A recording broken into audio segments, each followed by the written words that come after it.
Oui, bonjour, mon nom est Sylvain Hamel, je suis gestionnaire à Valcartier et planificateur financier pour la financière CICIT.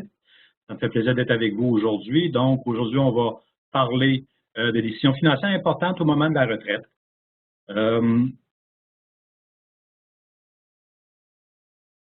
Moi, j'ai 7 ans d'expérience au niveau de la financière CICIT, mais j'ai plus de 20 ans d'expérience au niveau de l'industrie financière.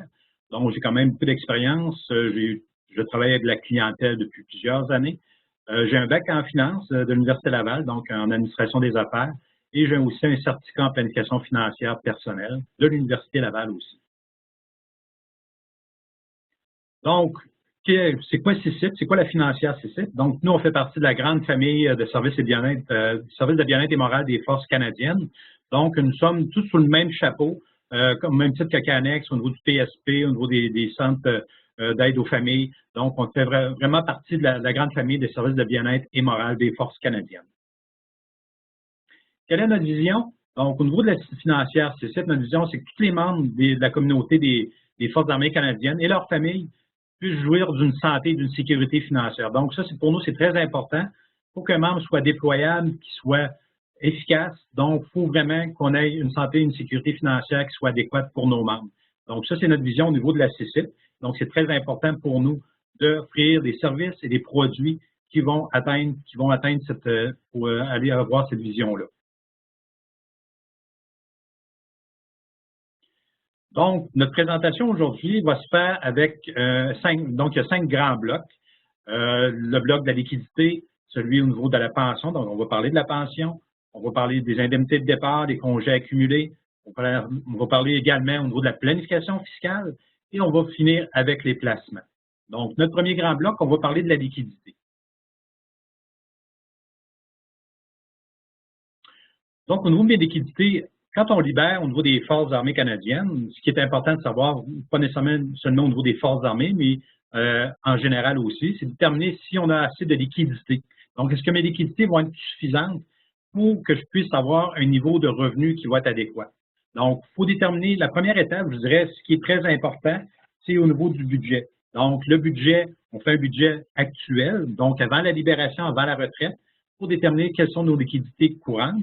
Et on fait également un estimé des liquidités nécessaires au niveau de la libération et à la retraite. Donc, pour être capable de voir, pour projeter dans le temps, quelles vont être vraiment nos liquidités qui vont être disponibles pour nous permettre d'avoir un niveau de revenu qui va être satisfaisant selon les objectifs qu'on s'est fixés. Sur notre site, vous pouvez aller voir le site de la CICIP.com. On a un budget, un fichier Excel, donc vous pouvez compléter toutes vos données, il va le calculer automatiquement. Donc, ça vous permet c'est un budget qui est très bien détaillé, donc il y a plusieurs éléments que vous ne pouvez pas oublier. Il va le calculer automatiquement, donc ça vous donne une bonne idée au niveau de vos liquidités actuelles et de faire aussi une simulation au niveau des liquidités qui sont disponibles à la retraite. Ce qu'il faut déterminer quand on fait notre budget, donc c'est au niveau de nos sources de revenus. Donc, au niveau des sources de revenus, qu'est-ce qu'on a? On a la pension des forces. On va parler un petit peu plus loin au niveau de la pension. Est-ce qu'on a une pension immédiate? Est-ce qu'on a une pension différée? Est-ce qu'on a une valeur de transfert? On va regarder également au niveau des prestations gouvernementales. Donc, au Québec, on parle de la Régie des rentes du Québec. Dans les autres provinces, on parle du régime de pension du Canada. Donc, c'est sensiblement la même réglementation au niveau des deux régimes. On parle également au niveau de la sécurité de la vieillesse. Donc, on va en parler aussi un petit peu plus loin au niveau des modalités de la sécurité de la vieillesse, des montants qui sont versés aux prestataires. On va parler aussi, au niveau investissement, donc qu'est-ce qu'on a d'accumulé ou qu'est-ce qu'on veut accumuler pour la retraite au niveau des REER ou des CD. On va parler des fonds communs de placement, des certificats de placement garantis. Donc, c'est toutes des sources de revenus qui vont être disponibles pour la retraite. Et aussi, il y a des gens qui vont avoir une deuxième carrière. Donc, on peut avoir un emploi qui est à temps partiel ou à temps plein également. Donc, souvent, il y a des membres des forces qui vont libérer, ils vont peut-être avoir 50 ans, donc plusieurs années de service. C'est sûr que c'est trop jeune, souvent c'est trop jeune pour arrêter de travailler. Donc, ils vont avoir une deuxième carrière pour leur permettre d'avoir aussi une vie sociale et de toujours garder un peu aussi d'être actif mentalement et physiquement. Donc, je pense que c'est important aussi. Vous voyez, on a le site de Service Canada. Donc, vous pouvez aller consulter ce site-là. Il va vous donner beaucoup d'informations au niveau de toutes les prestations gouvernementales et tous les programmes qui existent au niveau des gens qui sont à la retraite.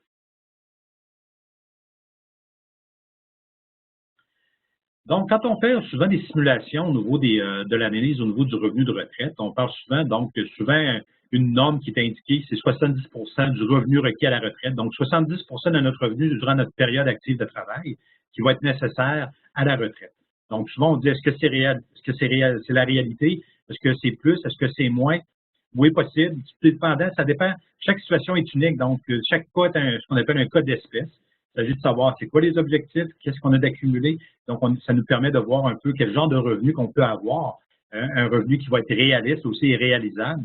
Donc, c'est à ce moment-là que le 70 oui, souvent, c'est la moyenne, mais ça peut être plus, comme ça peut être moins aussi, tout dépendant des personnes, tout dépendant de ce qu'ils veulent faire au niveau de la retraite. Notre deuxième bloc, là, on va parler plus au niveau de la pension. Donc, la pension au niveau des Forces armées canadiennes. Donc, ça vous donne plusieurs éléments à tenir compte au niveau de la pension. Donc, vous allez avoir différents choix, tout dépendant du nombre d'années de service, tout dépendant de l'âge. La première option qui va être offerte, c'est la pension immédiate. Donc, quand on a droit, c'est si on est libéré soit médical, avec 10 ans de service ou plus, ou si on a plus, soit 20 ou 25 ans de service, tout dépendant des périodes, tout dépendant de la date d'enrôlement. Donc, là, on va être éligible à avoir une pension immédiate.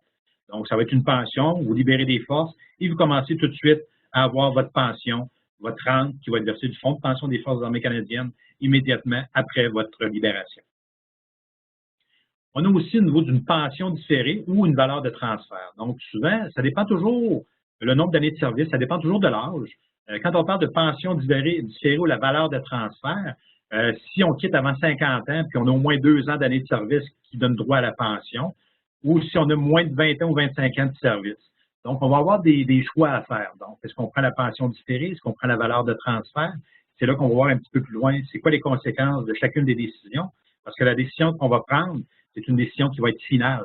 Donc, à ce moment-là, il faut être sûr de prendre la bonne décision pour avoir notre revenu au niveau de la retraite. Quand on libère des forces, on fait la demande au niveau du bureau des pensions. Souvent, on va recevoir un document. Donc, on a un exemple ici au niveau du document qu'on reçoit là, du ministère de la Défense nationale. On dit, vous voyez, c'est un exemple. Donc, puisque vous avez accumulé 2 ans ou plus de service ouvrant droit à la pension, donc vous êtes admissible à une des prestations de pension suivantes. Soit vous avez une rente différée payable à 60 ans d'environ 16 840 $, ça c'est pour l'exemple. On a le choix aussi au niveau de l'indemnité annuelle payable dès 50 ans. Et là, il faut bien comprendre qu'elle va être beaucoup diminuée par rapport à notre rente différée. Et aussi, on a un troisième choix qui peut être la valeur de transfert. Donc, on voit ici une valeur de transfert dont la valeur totale est d'environ 250 270 $. Et vous voyez en parenthèse, il y a un montant maximum immobilisé transférable de 110 827 et 44. Donc, ce montant maximum immobilisé transférable, c'est que si on prend la valeur de transfert, ce montant-là va être transféré dans ce qu'on appelle un RIR immobilisé, qu'on pourra toucher uniquement à l'âge de 60 ans ou à la retraite. Donc, on fait des transferts au niveau des cotisations de pension de retraite au régime. On peut le faire aussi, des exemples, vous libérez des forces. Vous avez un emploi au niveau de la fonction publique fédérale. Donc, on peut être transféré la valeur du fonds de pension dans notre nouveau régime au niveau de la fonction publique. Le calcul de la valeur de transfert. Bon, c'est sûr qu'il y a plusieurs éléments qui tiennent en ligne de compte quand on veut calculer c'est quoi la valeur de transfert pour une personne qui fait la demande pour avoir ce montant-là. Donc, il y a différentes hypothèses, bon, des hypothèses économiques, démographiques. Ça, c'est toujours calculé par les actuaires. Ils tiennent compte aussi de l'indexation qui est accumulée. On parle au niveau de la probabilité qu'une personne devienne invalide, donc un niveau de probabilité qui vient en ligne de compte. On a les montants prévus des prestations de survivants et des allocations aux enfants. Et il y a le taux d'intérêt qui est en vigueur à date d'évaluation. Donc, à ce moment-là, c'est qu'il y a plusieurs facteurs qui viennent en ligne de compte pour déterminer cette valeur de transfert-là. Donc, je dirais, ça peut varier d'un mois à l'autre, tout dépendant des hypothèses de travail et tout dépendant, exemple, bon, le taux d'intérêt qui va être en vigueur à ce moment-là, qui peut avoir quand même un impact qui va être assez important au niveau de cette valeur de transfert-là. Vous voyez, on a un exemple. Une pension différée payable à 60 ans, donc on a un montant de 18 000. Donc, quelqu'un qui dit, OK, moi, ce que je vais faire, je vais prendre ma pension différée qui va être payable dès 60 ans et je m'assure d'avoir un montant de 18 000 qui va être indexé ma vie durant.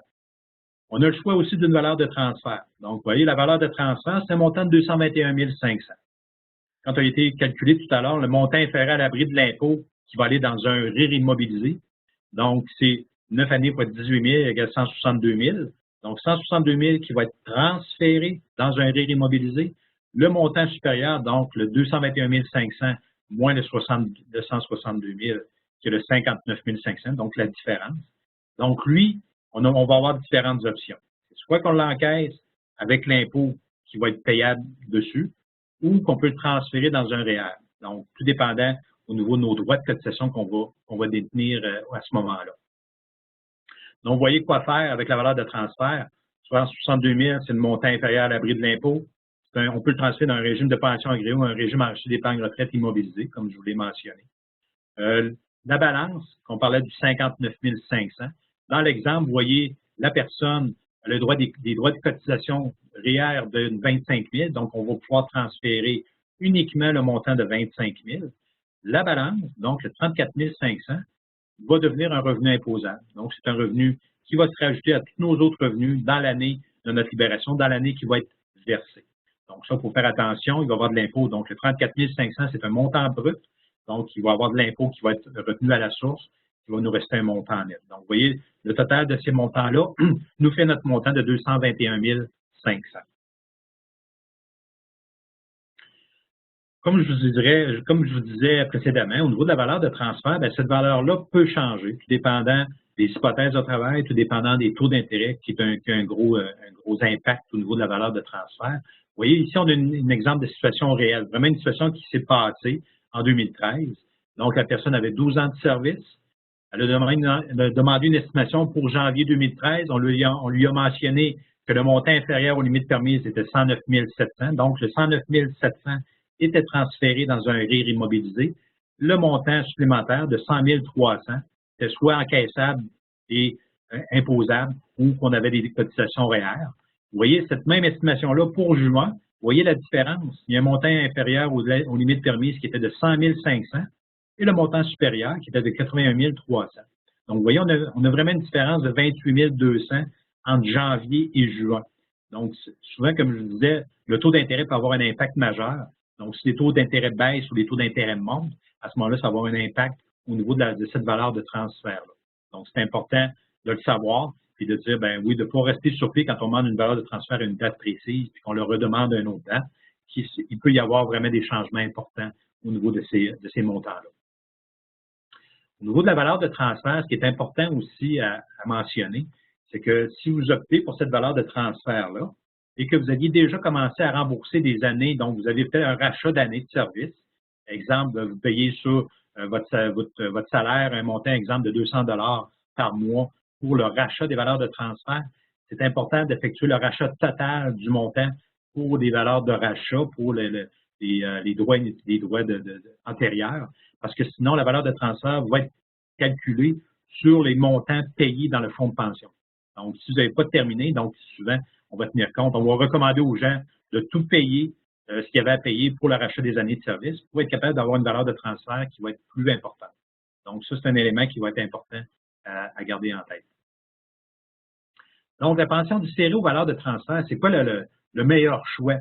Bon, c'est sûr qu'au niveau de la décision à prendre, c'est qu'il faut tenir compte de différents éléments. Donc, la pension différée, elle est garantie à l'âge de votre retraite et elle est garantie votre vie durant. Donc, souvent, ce qui est intéressant de savoir, c'est que c'est l'employeur qui prend les décisions d'investissement et c'est l'employeur qui accepte les risques associés. Donc, quand les marchés financiers bougent beaucoup, comme on a connu fin décembre, le mois de décembre dernier et janvier, donc les marchés ont eu quand même une correction assez importante.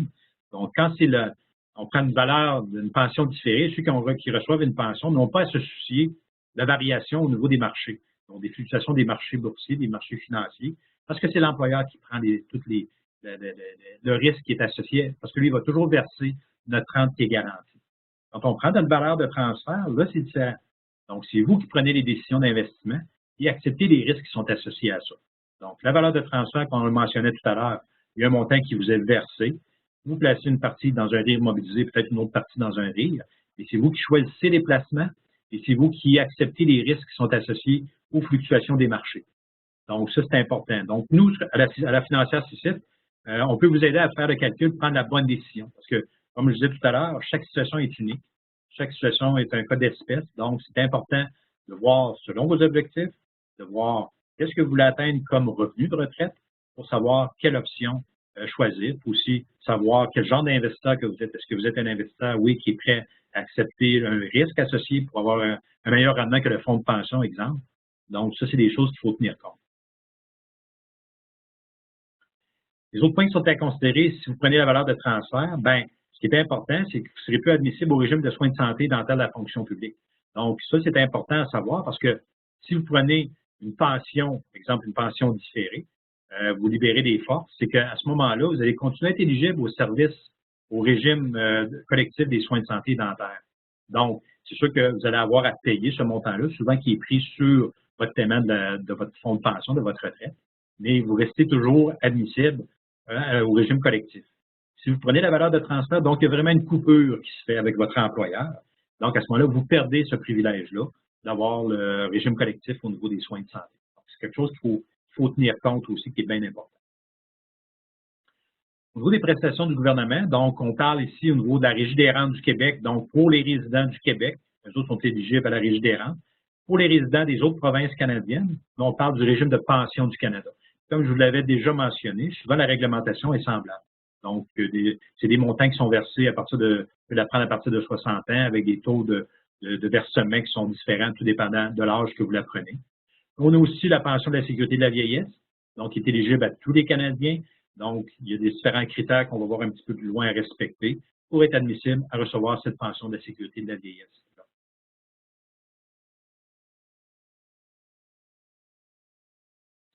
Donc, faire la demande au niveau de la Régie des rentes, c'est un peu le même principe aussi au niveau du régime de pension du Canada. C'est n'importe quel entre l'âge de 60 et 70 ans. Donc, vous pouvez attendre à 70 ans avant de prendre votre montant au niveau de votre rente de la Régie des rentes ou du RPC. Votre rente, elle va être bonifiée. Puis, à 60 ans, elle va être réduite. Donc, l'âge, souvent, normal, c'est 65 ans. Vous voyez la rente maximale mensuelle pour 2016. Donc, à partir de 60 ans, si vous avez toujours maximisé vos cotisations au régime, c'est qu'à 60 ans, vous allez avoir une rente de 699,20 par mois. Si vous attendez à 65 ans, donc le montant est de 1092,50, c'est le montant normal. Et si vous attendez à 70 ans, donc votre montant est bonifié. Donc, vous allez avoir un montant de 1551,35. Donc, plus qu'on attend en âge, plus notre montant est bonifié, plus on l'apprend tôt, bien, plus notre montant est réduit. Donc, tout dépendant de vos objectifs de revenu à la retraite, il y a une décision qui devra se prendre aussi à ce niveau-là. Au niveau du changement, au niveau de la Régie des rentes, bon, là, je parle plus au niveau de la Régie des rentes qui sera plus modeste, prise avant l'âge de 65 ans. Donc, vous voyez, à partir de 2016, une réduction mensuelle de 0,6 %. Donc, il va venir à rente annuelle qui va de 7,2 %. Donc, on vient réduire notre rente à partir, quand on veut la prendre à 60 ans. Donc, elle est réduite de 7,2 % annuellement jusqu'à l'âge de 65 ans. Donc, vous voyez, c'est pour ça qu'on voyait grosse différence tout à l'heure au niveau 60 et 65 ans, parce que notre rente est réduite. Donc, souvent, c'est pour encourager les travailleurs à continuer à travailler après 60 ans, pour attendre. Donc, c'est un incitatif de travailler plus tard maintenant. Au niveau de la pension de retraite du RECU sera plus élevée si prise après 65 ans. Donc, vous voyez, est augmentée annuellement après 65 ans depuis 2013 de 8,4 % annuellement. Donc, vous voyez, c'est vraiment un montant supplémentaire si on attend après 65 ans avant de prendre notre prestation au niveau de la Régie des rentes. Donc, vous voyez ici le montant mensuel maximal pour les gens qui commencent à recevoir leur rente de retraite en 2016. Donc, vous voyez à 60 ans, donc vous voyez ce montant-là de 199,20 qui augmente au fil des années jusqu'à 70 ans où on reçoit le maximum qui est de 1551,35. Donc, c'est 142 % de plus que notre rente à 65 ans. Et si on la prend à 60 ans, vous voyez, c'est 64 % du montant. Donc, vous voyez, ça fait quand même une grosse différence au niveau des montants mensuels et annuels pour notre revenu de retraite, tout dépendant de la décision qu'on veut prendre à ce niveau-là.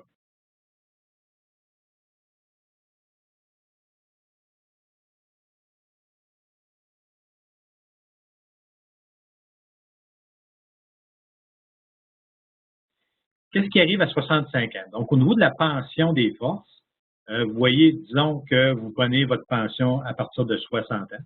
Donc, à partir de 60 ans, vous avez votre pension de base et vous avez aussi une rente de raccordement. Donc, cette rente de raccordement-là est calculée en fonction du programme gouvernemental. Donc, cette trame de raccordement-là, elle va exister jusqu'à 65 ans. Et après 65 ans, cette trame de raccordement-là va disparaître. Il va nous rester seulement notre pension de base. Et les autres programmes gouvernementaux vont embarquer au niveau de notre revenu total. Donc, on parle de la Régie des rentes du régime de pension du Canada ou la sécurité de la vieillesse. Donc, il faut tenir compte qu'avant 65 ans, on a notre pension de base plus la rente de raccordement. Et à partir de 65 ans, notre rente de raccordement disparaît. C'est des programmes gouvernementaux qui embarquent à ce moment-là. Je vous disais tout à l'heure qu'on avait le choix aussi à 60 ans de prendre notre Régie des rentes ou notre régime de pension du Canada. C'est qu'avant 65 ans, il y a possibilité d'avoir notre pension de base, notre rente de raccordement et notre Régie des rentes du Québec ou notre rente de pension du Canada. Donc, vous allez, on ne veut plus venir gonfler notre revenu avant 65 ans. Et à partir de 65 ans, c'est la sécurité de la vieillesse qui va se rajouter. On garde la Régie des rentes et le régime de pension du Canada et on perd la rente de raccordement.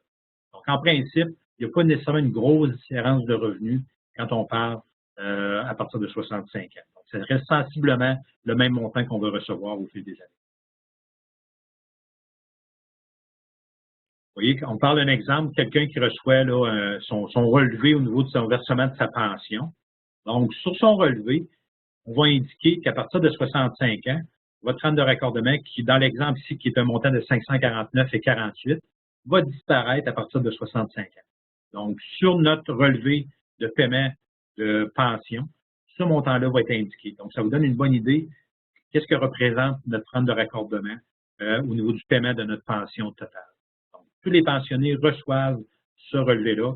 Donc, on peut voir quel est le montant qui va être diminué de notre pension des forces à partir de 65 ans. La pension de la sécurité de la vieillesse, donc souvent c'est en fonction de l'âge et des années de résidence. Donc, il faut avoir 18 ans d'âge, 40 ans de résidence au Canada. Au niveau de la prestation maximale, donc c'est 6 846 $ par année. Cette pension-là est indexée de façon trimestrielle. Quand on commence à gagner un revenu qui est supérieur à 72 800, le gouvernement va venir réduire. Donc, un recouvrement de la sécurité de la vieillesse qui va se faire. Et la sécurité de la vieillesse va être complètement éliminée si on gagne 118 055 $ par année de revenus. Donc, souvent, c'est quelqu'un qui a des hauts revenus, donc ça peut être un fonds de pension, il y a des FER, donc il y a des gros montants qui sont accumulés, qui sont revenus, des revenus locatifs, des revenus de placement, qui va avoir un revenu supérieur à 72 000, va avoir sa sécurité de la vieillesse qui va venir se diminuer jusqu'à temps qu'il y ait un revenu de 118 000. La sécurité de la vieillesse va complètement disparaître à ce moment-là. Donc, ça, c'est des éléments aussi qu'il faut tenir compte de notre évaluation au niveau de notre revenu de retraite. Au niveau de la sécurité de la vieillesse, donc, il y a eu des changements qui ont été faits. Auparavant, il y avait de l'admissibilité à 65 ans. Maintenant, cette admissibilité-là est passée à 67 ans. Donc, ceux qui sont nés en 1957 ou avant, eux autres ne sont pas affectés. Donc, ils vont toujours recevoir leur rente de sécurité de la vieillesse à compter de 65 ans. Ceux qui sont nés en 1963 ou plus tard, eux autres doivent attendre à 67 ans avant d'avoir la sécurité de la vieillesse. Ceux qui sont entre les deux, à ce moment-là, il y a un montant qui va être fait selon l'année de naissance et le mois de naissance. Il faut qu'à partir de l'année 1963, que la prestation va être versée à 67 ans. Donc, ceux qui sont nés entre 1957 et 1963, donc il peut avoir sa rente peut être versée à 66 ans, tout dépendant de l'année de naissance et du mois de naissance. Il y a aussi possibilité de reporter notre sécurité de la vieillesse à 70 ans et de recevoir un plus gros montant que le montant que je vous ai mentionné. Donc, une augmentation qui est maximum de 36 % de notre rente normale si on attend 70 ans avant de la recevoir. Donc, on a parlé de liquidité, on a parlé de la pension. Maintenant, on va parler au niveau de l'indemnité de départ et des congés accumulés. L'indemnité de départ. Souvent, les gens, en 2012, il était offert, je pense, aussi à la fonction publique fédérale, mais au niveau des Forces armées canadiennes, le gouvernement a dit, bon, on ne donne plus d'indemnité de départ, on n'accumule plus d'indemnité de départ. En 2012, on a offert à tous les membres des Forces armées de dire, OK, est-ce que vous voulez prendre votre indemnité de départ tout de suite? Est-ce que vous voulez en prendre une partie tout de suite, reporter une autre partie à la libération ou attendre à la libération? Au niveau de l'indemnité de départ, quand on attend la libération, on a ce qu'on appelle une limite de REER spéciale. Donc, on peut transférer un REER d'une indemnité de départ de 2 000 par année pour le service qu'on a fait avant 1996. Exemple.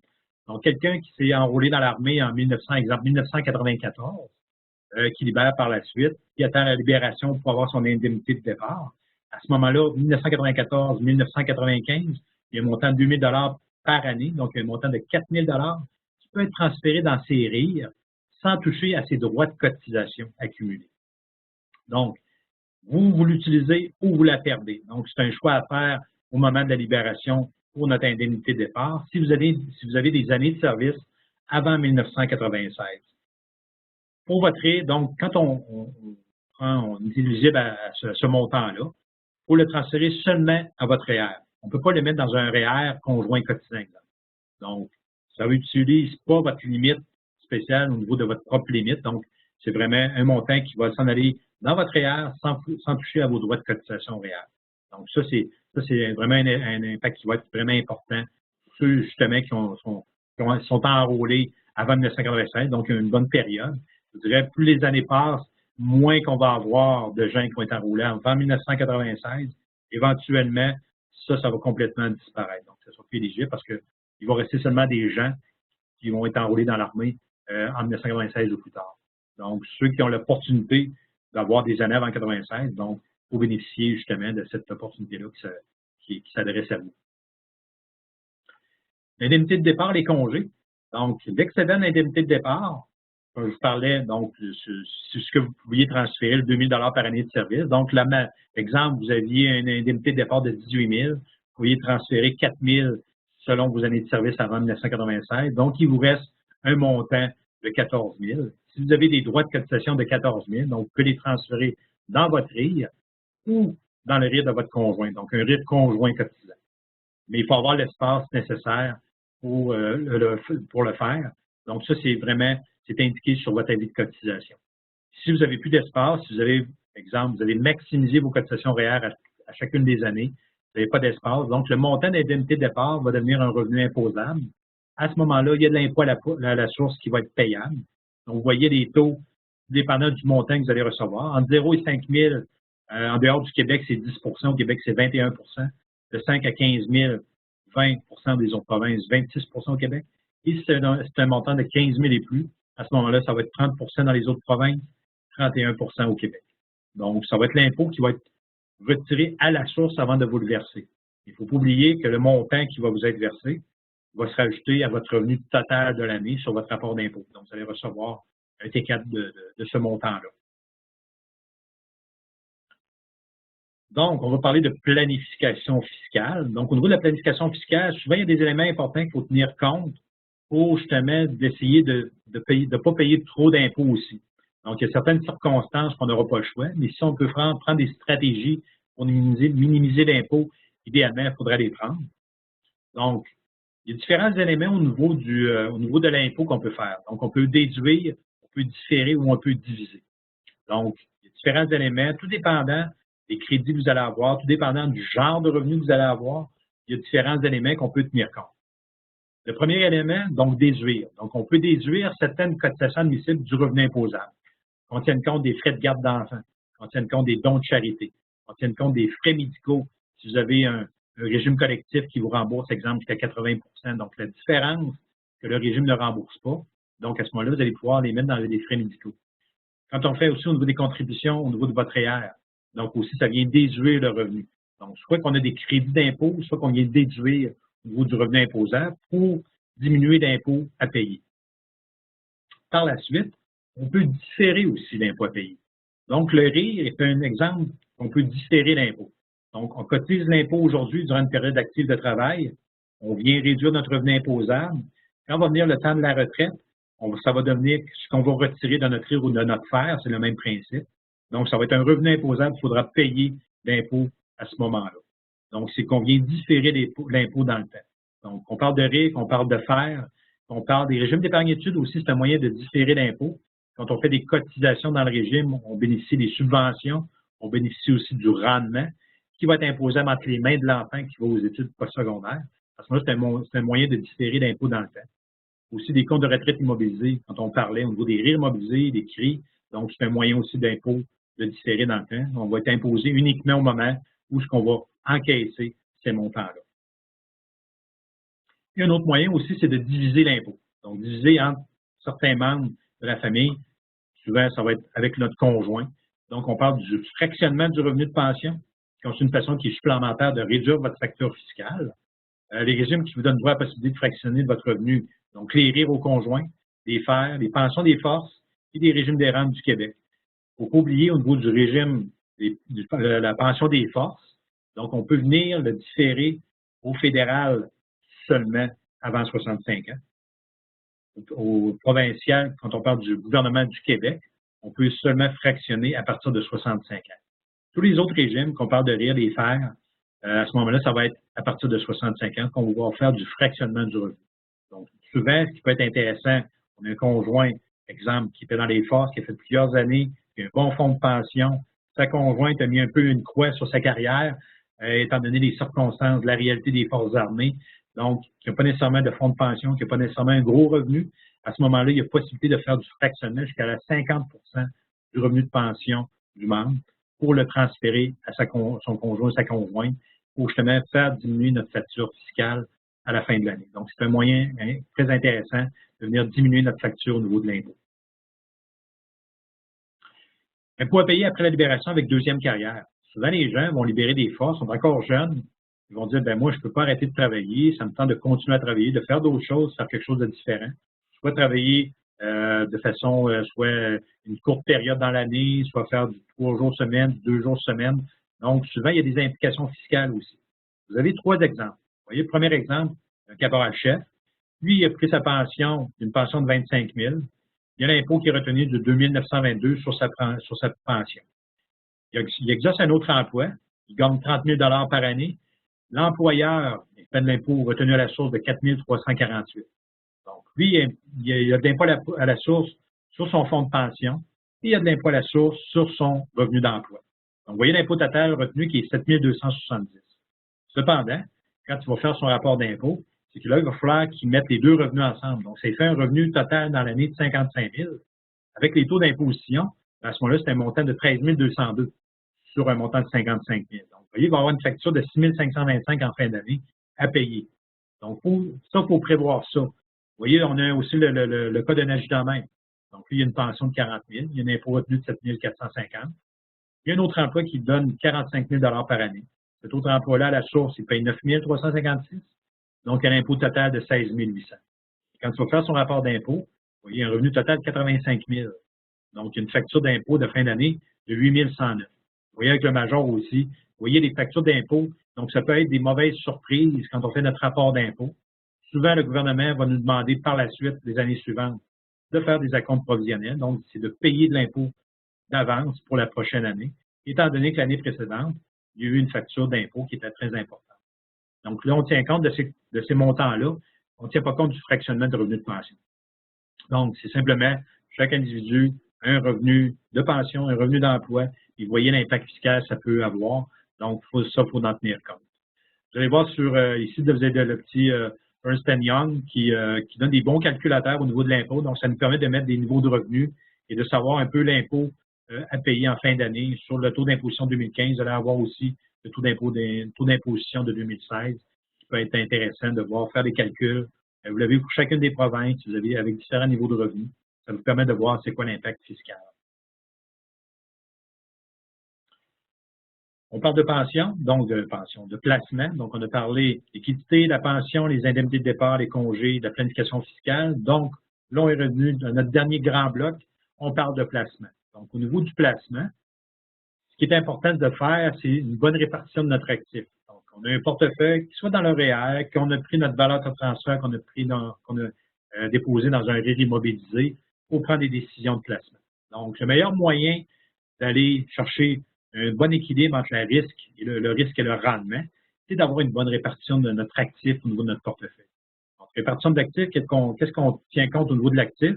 On tient compte des titres à revenus fixes. Donc, souvent, ça peut être soit des obligations, soit des CPG, quelque chose de garanti. L'autre item au niveau de l'actif, ça peut être des actions. Donc, là, on parle de marché boursier, capital non garanti, donc c'est du capital fluctuant. Et on parle de liquidité également. Donc, liquidité, si on veut faire des décaissements à court terme, objectif court terme, liquidité qui veut dire aussi également pas de rendement. Donc, il faut vraiment avoir une bonne répartition qui va tenir compte de notre horizon de placement, quand est-ce qu'on va décaisser, de notre profil d'investisseur. Donc, il faut tenir compte vraiment de plusieurs éléments pour dire oui, il faut faire une très bonne répartition de l'actif pour aller s'assurer d'avoir un revenu intéressant à long terme, mais aussi d'avoir un revenu plus stable qui va respecter notre tolérance au risque. Vous voyez ici, c'est écrit un petit peu petit. C'est un tableau, vous voyez, qui tient compte de 1993 à 2012 avec différentes classes d'actifs. Vous voyez, si je prends 2012 avec les couleurs, donc, quand on voit en vert, c'est le marché européen. Donc, vous voyez, en 2012, c'est le marché européen qui a donné le meilleur rendement, celui qui est en vert. Ensuite de ça, on a eu les marchés émergents, qui a eu 16,1 en 2012. Après ça, on a eu Asie-Pacifique en rose. Après ça, on a des petites capitalisations comme en violet. En rouge, on a le S&P 500 qui est la bourse américaine. Ensuite, un bleu pâle qui est HY, c'est les titres à haut rendement. Ensuite, en bleu, on a un portefeuille équilibré. Vous voyez par la suite le TSX qui est la bourse canadienne, le DEX qui est la bourse allemande et le dernier en bas, c'est ce qu'on appelle les obligations global bonds, c'est les obligations mondiales. Donc, vous voyez, à chacune des années, c'est jamais la même classe d'actifs qui arrive en premier ou en deuxième ou en troisième. Donc, les marchés changent. C'est de là on montre l'importance de la répartition de l'actif au niveau des classes d'actifs, mais également au niveau géographique.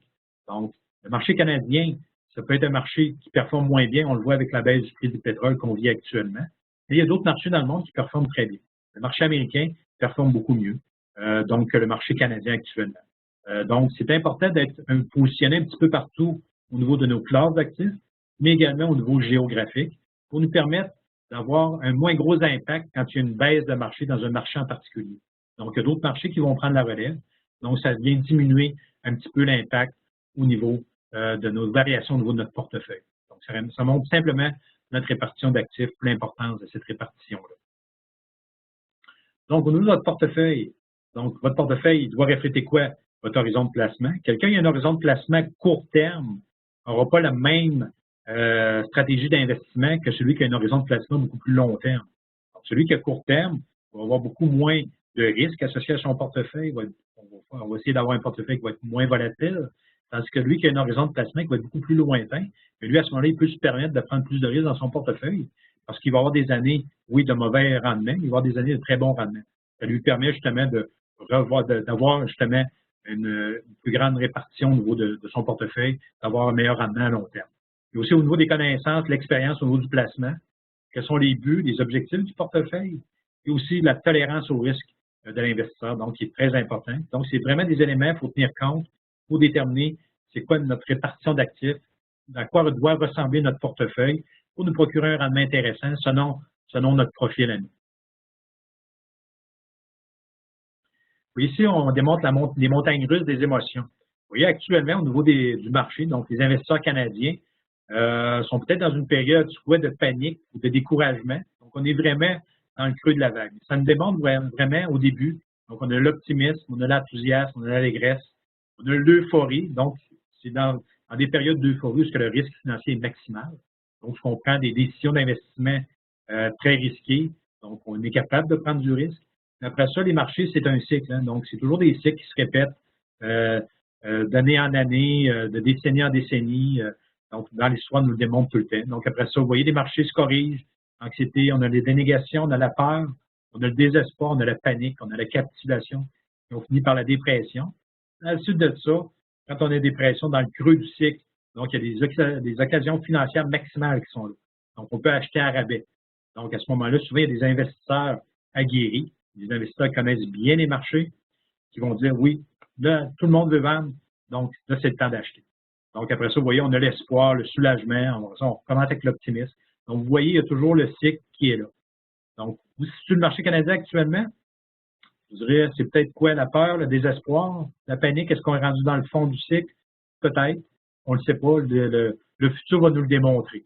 Mais vous voyez, il y a toujours un cycle qui est comme ça. Donc, ceux qui sont capables d'acheter dans les bas de cycle, ben, c'est ceux qui connaissent vraiment les marchés, c'est ceux qui peuvent aller chercher un rendement qui va être beaucoup plus intéressant à long terme.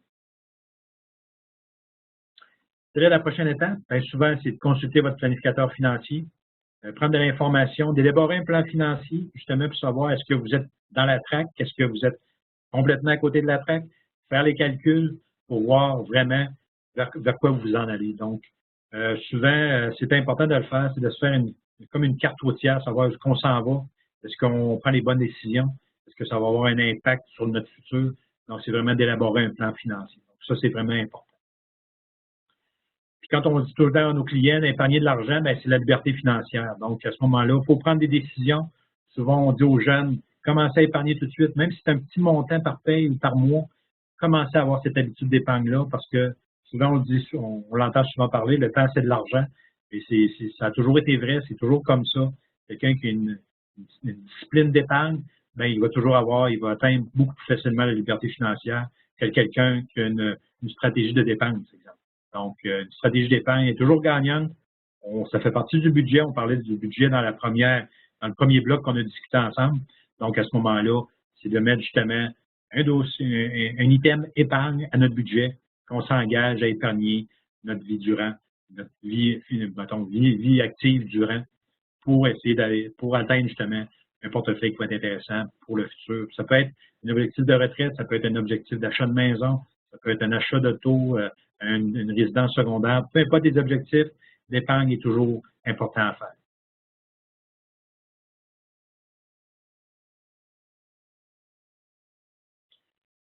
Aussi, je parlais tout à l'heure des jeunes qu'on veut inculquer l'épargne. Souvent, il y a des régimes d'épargne des Forces armées canadiennes. Donc, c'est une solution de placement en simple. C'est une cotisation par délégation de sol. Donc, ça se prend directement sur la paye. Il y a une expertise en gestion financière très importante avec la Great West Life, qui est offerte, c'est avec la London Life, là, ça a fusionné ensemble. Il y a des frais administratifs qui sont inférieurs aux normes du secteur. Donc, ceux qui veulent économiser, soit pour la retraite, soit pour un objectif en particulier, il y a des RIR qui sont offerts, il y a les CD qui sont offerts, les comptes non enregistrés aussi qui sont offerts. Donc, c'est un bon moyen de s'inculquer une discipline d'épargne, c'est justement avec le régime d'épargne des Forces armées canadiennes qui est très important pour nos membres.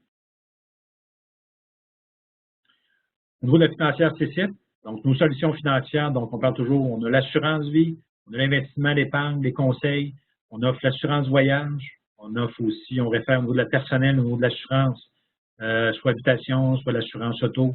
On a financière Manuvie pour l'assurance vie pour les membres militaires.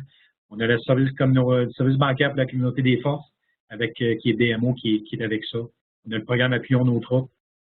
Comme je parlais, le régime d'épargne des forces avec la Great West. On a Fundex, parce qu'on offre les fonds mutuels aussi sur le marché canadien. Tous les fonds sont offerts via la Fundex. Et on a le Banque Manuvie aussi qui offre ses produits garantis accessibles pour les membres qui veulent avoir du produit garanti. Donc, on a une panoplie de produits, de services qu'on est capable d'offrir à nos membres pour justement soit bien orientés au niveau financier, qui prennent des bonnes décisions financières. Ce qui est intéressant aussi à dire, c'est que CCIP est sur 21 bases à travers le Canada. Donc, peu importe où vous êtes, vous avez des services qui sont offerts par la CCIP, peu importe où ce que vous êtes au Canada.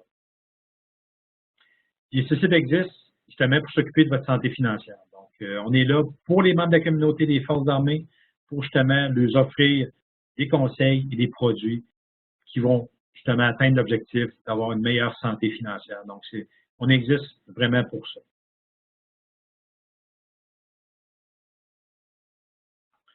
Donc, vous voyez ici au niveau de la financière CCIP, vous avez notre site Internet, www.ccip.com. Donc, allez le consulter régulièrement. Il y a différents outils. Comme je disais tout à l'heure, il y avait le budget qui est là aussi. Donc, vous avez vraiment plusieurs éléments d'information, des outils, des calculateurs financiers, des liens qui sont offerts. Donc, nous sommes aussi sur Facebook. Donc, n'hésitez pas à le consulter pour avoir de l'information vraiment à la fine pointe là, de la réalité financière. Donc, c'est vraiment très intéressant. Ça termine notre présentation. Donc, je vous remercie beaucoup. Puis, si vous avez des questions, à ce moment-là, vous pouvez consulter les membres qui sont dans les bureaux de la financière CCIP, peu importe que vous êtes au Canada. Il y a toujours des gens qui vont être là pour vous répondre. Merci beaucoup.